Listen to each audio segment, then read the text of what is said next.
Marathi hotspot हो मंडळी हो, हॉटस्पॉट इथंच आहे बर का. तर मग चला चॅनलला सबस्क्राईब करा आणि घंटी नक्की वाजवा. आपल्या सगळ्यांचा मराठी हॉटस्पॉट. समोर पहाट झालेली होती. अरे ज्या बायकोला आपण 7 फेरे मारून नांदायला आणलं त्या बायकोच्या डोक्यात पाटा घालून खलास केली. अरे ज्या बायकोसाठी त्याने आपल्या भावकीची दुश्मनी अंगावर घेतली, ज्या बायकोसाठी त्यांनी घरातली मंडळीच्या अंगावर दुश्मनी घेतली, ज्या बायकोसाठी त्याने आईबाप सोडले, ज्या बायकोसाठी त्याने गाव सोडलं, त्या बायकोला पाट्याखाली खलास केलं. बाळाला पाहिलं रक्ताच्या थारोळ्यात, त्या बाळाकडे पाहिलं, त्या बाळाकडे पाहिल्याबरोबर अरे ज्या बाळाला सकाळी बिस्किटचा पुडा मी स्वतः चहामध्ये बुडून खाऊ घालायचो, त्या बाळाला रक्ताच्या थारोळ्यात पाहिल्याबरोबर भयंकर चिन्ह. पोलीस आले, हातात हातकडी पायात बेडी, हातात हातकडी पायात बेडी, आणि किती परिस्थिती अवघड. वैर धरू नये कोणासी, राग धरू नये कोणाचा, प्रेम द्यावं प्रेम घ्यावं मंत्र आहे जीवनाचा. माझ्या भावा बहिणीनो तोल सावरा मनाचा, तोल सावरा मनाचा. वैर धरू नये कोणासी, राग धरू नये कोणाचा. जागेवर खलास झाला.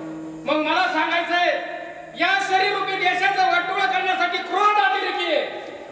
त्याचे मुलं अहंकार बाजूला काढा, क्रोध बाजूला काढा, संशय बाजूला काढा, वैर बाजूला काढा, नाही तो पश्चाताप मिळत असतो.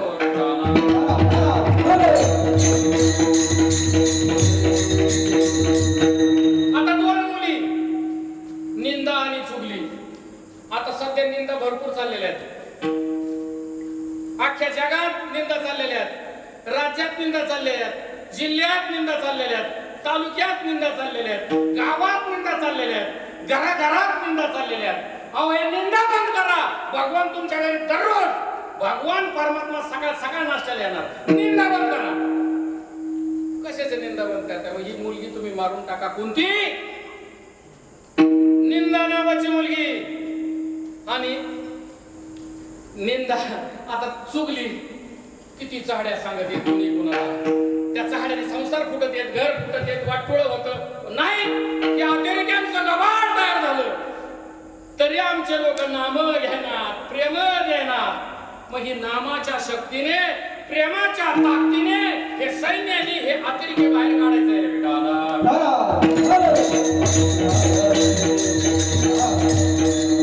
5 अतिरेक्यांचं गबाड तयार झालं, त्यांचं लग्न झालं होतं. आता थोरलेला सून आणली हिंसा. एखाद्या नेत्याला अटक झाली की टायर पेटव, गाडी पेटव, एसटी पेटव. हिंसा नावाची सून आणली. दुसरी घृणा, नफरत. एखाद्याची इतकी नफरत तयार झालेली एखाद्याबद्दलची, त्याचं थोबड बघायची इच्छा नसते, आणि ते नेमकं तेच दिसतं आपल्याला. 3 नंबरची मुलगी, ईर्ष्या, जळकट प्रवृत्ती. ह्या 3 सुना आणल्या. अतिरेक्याचं जाळं तयार झालं. नामाची शक्ती, प्रेमाची शक्ती हे सैन्य कमी पडायला लागलं. मग आता काय करावं लागलं? ज्या ज्या गावात भांडणं आहेत, ज्या ज्या घरात भांडणं आहेत, तिथं लक्ष्मी नांदणार नाही. सांगून ठेवतो, ज्या घरात किरकिरी आहेत तिथं लक्ष्मी नांदणार नाही. ज्या जिल्ह्यात किरकिरी आहेत, ज्या जिल्ह्यात भांडणं आहेत, तिथं पाऊस पडणार नाही. पाऊस म्हणजे लक्ष्मी. ज्या ज्या गावात भांडणं आहेत, ज्या ज्या गावात किरकिरी आहेत, ज्या राज्यात किरकिरी आहेत, तिथं लक्ष्मी नांदणार नाही.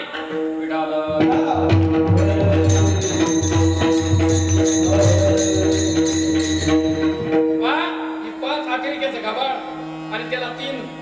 मग काढायचं कशाने गबाळ बाहेर? तू एक शीटची होता भाऊ, शीटची बसला निवांत. 12 वाजले, लक्ष्मी आली भाऊ. लक्ष्मीने विचारलं, शीटची तुम्ही उदास बसलात काय? नाही म्हणले, आमच्या घरात किरकिरी आहेत, मी निघून चालले. म्हणले, तुमच्या घरात किरकिरी आहेत, मी निघून चालले, पण तुमचे आमचे संबंध चांगले आहेत म्हणून फक्त एक वर मागून घ्या. एक वर मागून घ्या. ती म्हणले काय मागायचे? उद्या 12 वाजता मी येते. लक्ष्मी निघून गेली. शेठची घरी आला, मुलांची बैठक घेतली. 3 मुलं 3 सुना बसले. तुम्हाला काय, तुम्हाला काय, तुम्हाला काय? थोरलीने मागितलं सोनं, दुसरीने मागितलं पैसा, तिसरीला विचारलं लक्ष्मी निघून जाणार आहे काय पाहिजे? ते म्हणले भावा भावात प्रेम राहू द्या, बाप लेकात प्रेम राहू द्या, माय लेकीत प्रेम राहू द्या, सासू सुनात प्रेम राहू द्या, गावात प्रेम राहू द्या, तालुक्यात प्रेम राहू द्या, जिल्ह्यात प्रेम राहू द्या, राज्यात प्रेम राहू द्या, देशात प्रेम राहू द्या. बस शेठजी खुश झाला. गेला दुकानामध्ये बसला. 11 वाजले. लक्ष्मीची वाट पाहायला लागला. लक्ष्मी आली. 12 वाजले. लक्ष्मी आली. मागा म्हणले. ते म्हणले मागताय? घ्या म्हणले. म्हणले भावा भावात प्रेम राहू द्या, जावा जावात प्रेम राहू द्या, सासू सुनात प्रेम राहू द्या, आणि तालुक्यात प्रेम राहू द्या, राज्यात प्रेम राहू द्या, देशात प्रेम राहू द्या. ते म्हणले बस मी जाणार नाही. जिंकलं. कशाने जिंकलं? प्रेमाने. जिंकावा संसार, जिंकावा संसार,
गुरुजींचा सहकार, आमच्या बंधूंचा आशीर्वाद आणि साऊंड सिस्टीम.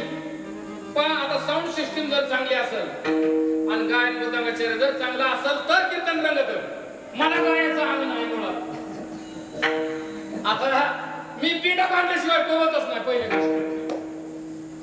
आता हरिभाऊ महाराज काळे तुम्ही मोकळे आहेत का? मग मी कीर्तन घेतो असं आपला कार्यक्रम असतो. नाही तर कीर्तन नको. पण कमी बुद्धी जास्त वळवळ. एका ठिकाणी असं झालं, हरिभाऊ गुंतले होते. मी शहाणपणा केला, दिली एका ठिकाणी तारीख. मृदुरागाचार्य कोणकडे तरी चालायचे, गायनाचार्य कोणकडे तरी चालायचे. सगळा घोटाळाच. मी याच्यावर काय उदाहरण देतो. एक सीट जी मिळाला 150 किलोचा, 150-200 किलो वजन होतं भाऊ. आता त्याला महाग स्वायरा दायरा आगे पिछे ऊपर नीचे कोणी नव्हतं.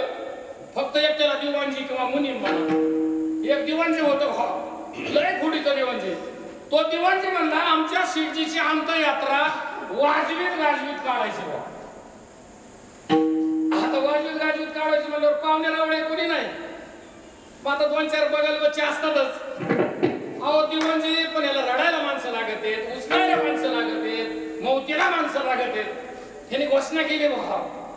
म्हणले उचलणाऱ्याला 500 रुपये, शिकाळ धरणाऱ्याला 500 रुपये, महिला मंडळ 300 रुपये आणि महागा बसणाऱ्यांना 400 रुपये. अशी घोषणा केल्यानंतर सगळं गबाळ गोळा झालं बुवा. 4 जण जरा दांडगेच होते उचलणारे, दांडगे होते उचलणारे. आता पुढचं जे होतं शिकाळवाले उगा मरकड होत. सगळ्यांना 500-500 रुपये दिले, बायांना 300-300 रुपये दिले, पुरुषांना दिले 400 रुपये. सगळं गबाळ केलं बुवा गोळा. आता बांधाबांधी झाली बुवा. बांधाबांधी केल्यानंतर ते 4 जण आरदांड होते. ते म्हणले आता दिवाणजी म्हणला उचला नाही बुवा हे. ते म्हणलं नाही बुवा, आम्हाला आयुष करायची, मला आयुष. तुमच्या लक्षातच आले असं आयुष म्हणजे काय. ते म्हणले अजून 500-500 रुपये द्या बुवा. आता ह्याला कार्यक्रमच करायचा होता आमच्या यात्रेचा. घ्या बुवा 500-500 रुपये. आले बुवा ते आयुष करून आले बरोबर. म्हणले आता तरी उचला ना, आता तरी उचला ना. आता ते आयुष करू जरा टेन्शन झालं त्यांना. असं लागलं करायला. उचलायचंय का म्हणले, हा उचला ना. हे उचलायचंय का म्हणले, हा लाग उचलू. त्या दिवणजीलाच म्हणायला लागले. मग म्हणले वारे उचला ना भाऊ, तुम्हाला 500 दिलेत, आयुष करायला 500 दिलेत. दात खाऊन उचलायचं तयार झाले भाऊ. 3री-4थी आता सगळे 4 जणांचा एक जीव झाल्याशिवाय ती उचलता येत नाही ना. शिकाळवाला तिकडं बिचारा कुडकुड होतं, पॅक होतं तिकडं. ते नुसतं हसत होतं गेलं. काय कळत नव्हतं कसली नशा होती काय. मग म्हणलं माझ्या मागं यायचं. शिकाळवाल्याने सांगितलं. ते म्हणलं आता तुझ्या तर मागं यावंच लागणार आहे. मग या 4 जणांनी दात खाऊन उचललं बाबा. ते दात खाऊन उचलल्या बरोबर चालले बाबा. आता शिकाळ निघालं, उगं वाढलेलं होतं शिकाळ निघाला. आता ते म्हणला पेठेने जाऊ. वा, पेठेने जाऊ म्हणल्यानंतर गेलं पुढं. आता ह्या 4 जण माग, बाया त्याच्या माग आणि माणसं त्याच्या माग. आता ही तुडतुड होतं, शिकाळ हातात होतं. एका चौकात आलं बा पाटकी. आता त्याला आयुष करू जरा भूक लागली होती. आता त्या मडक्याचा दूर होता. बेडेवाल्याने विचारलं की बा शेंगदाणेवाले कशी कळत कस काय काय. ते बी गोंधळ झाला त्याचा. चौकात आल्यानंतर म्हणला ए भेळ दे बा म्हणला. 20 रुपयाची भेळ घेतली आणि शिकाळावाला भेळ खात डावीकडे गेले. शिकाळ डावीकडे गेलं, मोड आलं बा तिथं 4 जण. काय वानगडे बा कोणकडे गेला काय कळा ना. म्हणले मड गेला उजवीकडे गेलं. आता बाया आल्या. बायांनी पाहिलं बा समोर. कुणकडे गेले बा काय मेळ लागा ना. अभय दिसना कबय दिसना काय भानगडे. म्हणले मड गेले सरळ. मग सरळ निघून गेल्या बरोबर ती जी मड्यावाले होते ती गेल्यानंतर भोका लागल्या त्यांना. हॉटेल पुढे ठेवलं ते मड. आतमध्ये गेले बरोबर म्हणले पा काय ते अनुभव खायला. कटाळले होते जरा 150 किलोचा बोकांडी गावाळ घेऊन. नाश्ते बिष्टे मस्त केले त्यांनी. तर ते म्हणले 840 रुपये. ते म्हणलं आम्हाला पैसे मागतो का. आमचा मालक बाहेर आहे त्याच्याकडून घे. आता मालक बाहेर टेकलेला, मुलाला अंगावर, बुक्का अंगावर पळतच आला. वेटर म्हणले 500 रुपये घ्यावं अजून, पण ही पिढा एकदा उचला.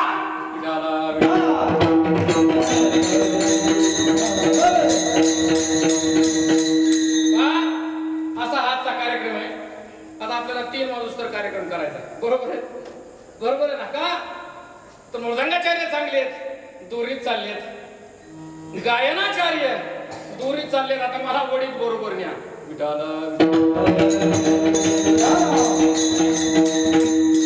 दुसरं चरण सांगत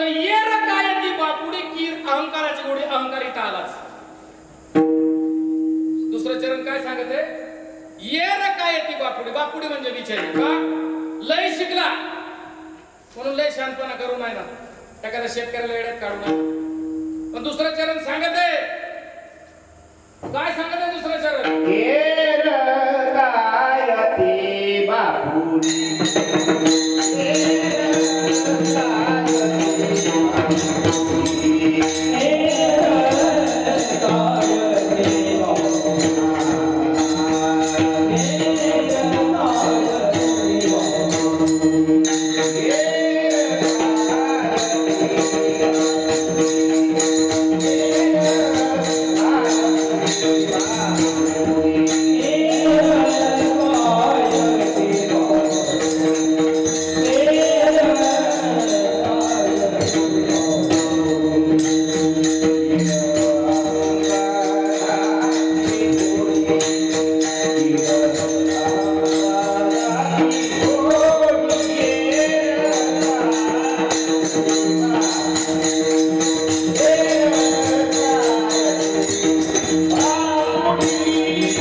प्रतिज्ञा, बरोबर आहे का नाही? ज्ञानेश्वरीच्या जयंतीनिमित्त आज तुमच्या शरीरातला एक रोग मारायचा आहे. कोणता रोग? कोणते रोग आहेत ते? अहंकार, संशय, वैर, याच्यातला एक रोग मारायचा आहे. तर ती आज खरी ज्ञानेश्वर महाराजांपुढे नतमस्तक झाल्याचा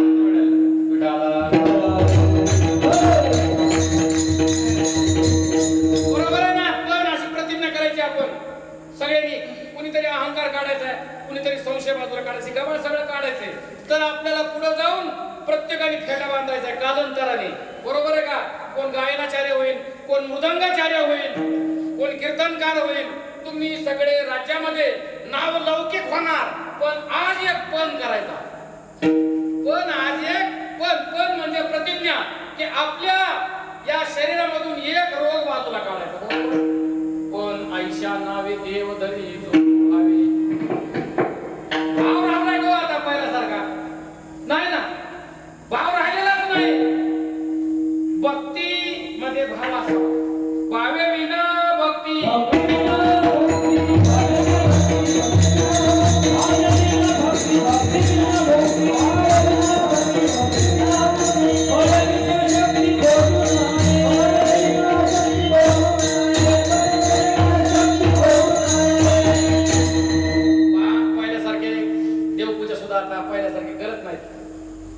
ज्या भक्तीमध्ये भाव आहे, भक्ती करीत असताना, या पवित्र ठिकाणी सांगतो तुम्हाला, भक्ती करत असताना त्या भक्तीमध्ये भाव पाहिजे.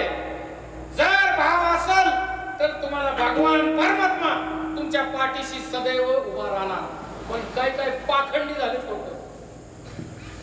अहो, एक सांप्रदायिक घराणा होता. नवरा बायकोचा संसार सुखाने चालला होता. त्यांना एक मोठा मुलगा होता. त्याचं लग्नही झालं आणि वडील वारकरी असल्या कारणाने सोहळ्यामध्ये गेले त्याचे वडील आणि माय घरी त्याची. आता नवीन जोडपं बिचार आणि मग त्याला आई म्हणायची, बेटा उठ रे बाबा लवकर. सकाळी 5 वाजता उठत जावा, 6 वाजता उठत जावा, देवपूजा करीत जावा, काकडा वगैरे करीत जा. उठा पांडुरंगा प्रभात समय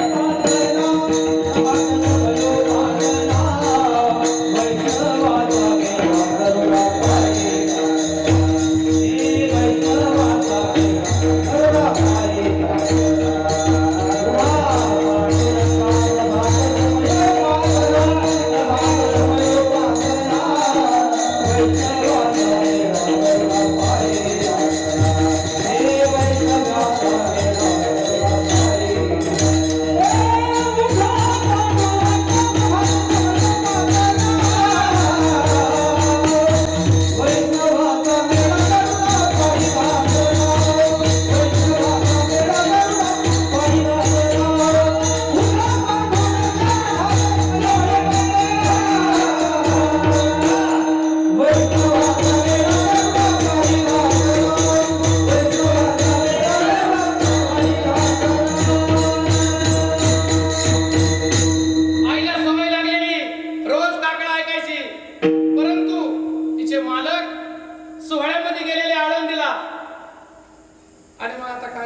नाही त्या बाळाला सवय लागावं म्हणून नवीन जोडपं तसंच झोपलं. काय उठाना 7 वाजले 8. आता जुन्या बायाला विचित्र. ही बिचारा नवीन जोडपं उठानात. मग आता काय केलं यांनी? आदळापट केली आणि त्या बाळाला उठवलं. उठ बाबा, देवपूजा करायची. ह्याचा बाबतीत भावच नव्हता. काळ बदलत चालला. आता तुम्ही संस्कार चांगले आहेत, तुम्ही भक्ती भावाने करायचे, तुमच्यावर संस्कार चांगले होतील. आता त्या आईला वाटतं किंवा प्रत्येक आईला वाटतं की आपलं लेकरू चांगलं निघावा म्हणून त्या लेकराला सांगितलं बाबा देवपूजा करीत जा.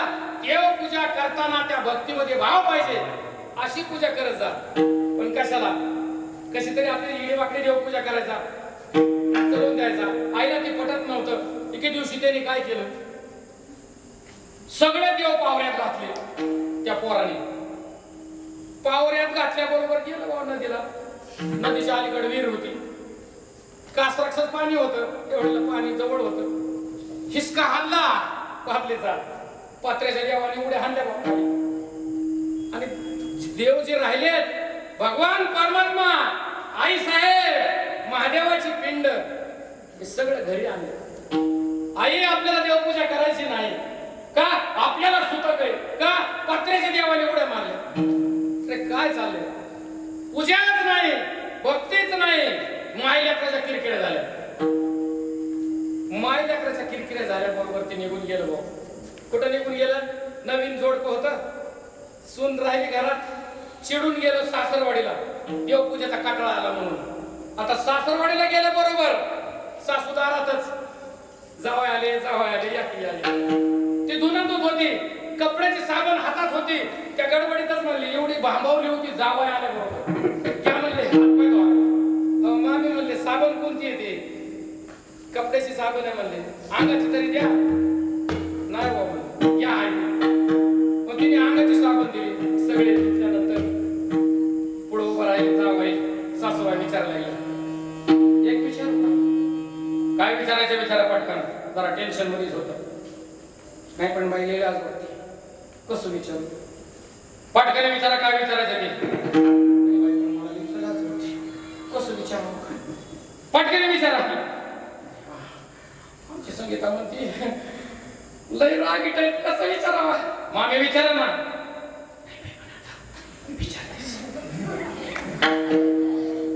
अहो मामी विचारा. पण आता डिरिंग करून विचारतेस बाई. तुमचे वडील आणि तुमचे सासरे दोघ जण मिळून सोडायला गेले. 8 दिवस झाली घरची देवपूजा नाही. तेवढी देवपूजा करा. त्याने डोक्याला हात लावून घेतला. ते म्हणला आगीतून उठून भोपाट्यात पडलो. महाराजांनी तिथं प्रमाण दिले, जेथे जावे तेथे कपाळ सरी. आता घरी आई बरं किरकिर केलं. सासू बरं म्हणला काय हरकत नाही देवपूजा. 10 बाय 10ची खोली आतमध्ये. पूर्वी एक उत्पत्ती पुढा येतात जागीरदार. 15 पैशाला एक खड्या पेटवला. त्यांनी झोपला आपलं. कशाची झोप? एक खड्या दोर. आणि सासू दारात.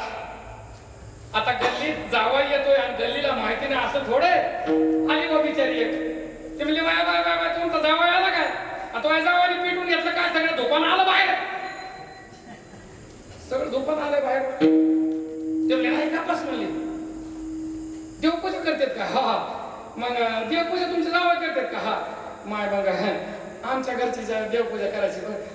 तुमची देवपूजा झाली. सगळे आतून ऐकत होते.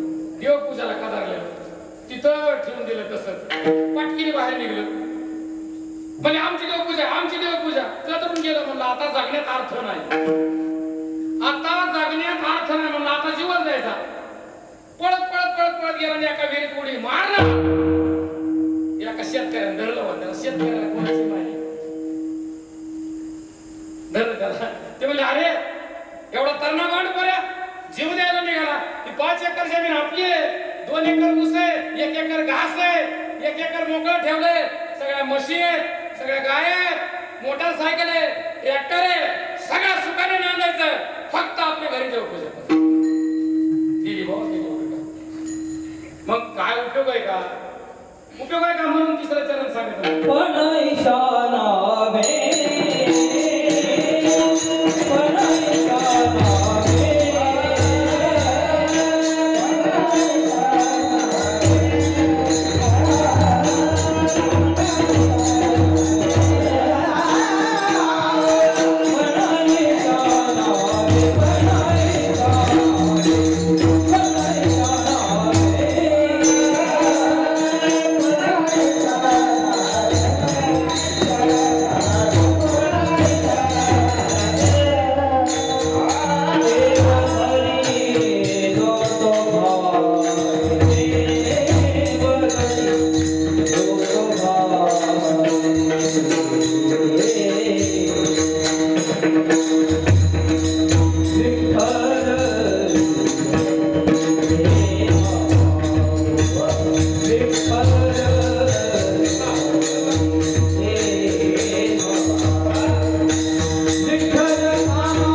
अहंकाराची घोडी पण ऐशा नावे देवधरी जो तो भावे विठोबा रघुमारी.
अहंकाराची होडी.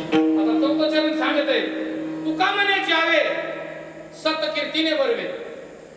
अरे या चांगलं कार्य करा जन्माला आल्याबरोबर चांगलं कार्य करा आणि निघून जा. महाराजांनी सांगितलंय तुका म्हणे सत्य कर्मा व्हावे सहाय्य आणि गातडी या भय नरकाला. चांगलं जर कोणी कार्य करीत असेल तो कार्याला सगळ्यांनी शुभेच्छा द्यायच्या नवे मदत करायची. बरोबर चांगलं कार्य करत असेल आणि विचित्र कार्य करत असेल तुका म्हणे जावे सत्कीर्तीने बरवे. चांगलं कार्य करून जा. पण समाजामध्ये विचित्र लोक असतात खळ. तरी त्या खळांसाठी माऊलींनी मागणं मागितलेले जे खळांची व्यंकटी सांडो त्या सत्कर्मी रती वाढो. मग हे जे खळ असतात त्रास द्यायला याला त्रास द्यायला त्याला त्रास द्यायला सगळ्याला त्रास द्यायला जन्म झालेला असतो.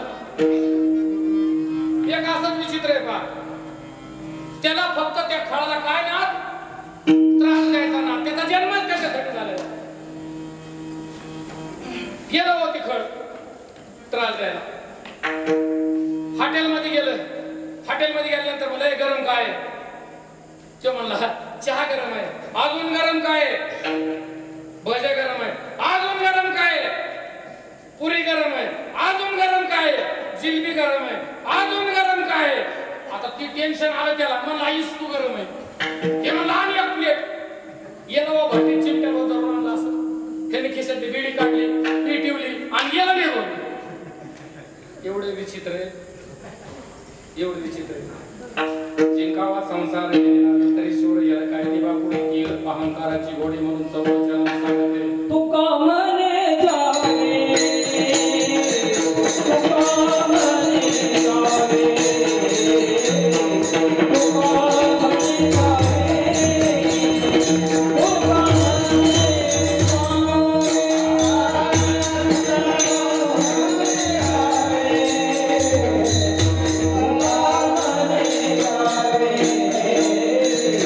तुका म्हणे जावे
मराठी हॉटस्पॉट हो मंडळी हो, हॉटस्पॉट इथंच आहे बर का. तर मग चला चॅनलला सबस्क्राईब करा आणि घंटी नक्की वाजवा. आपल्या सगळ्यांचा मराठी हॉटस्पॉट.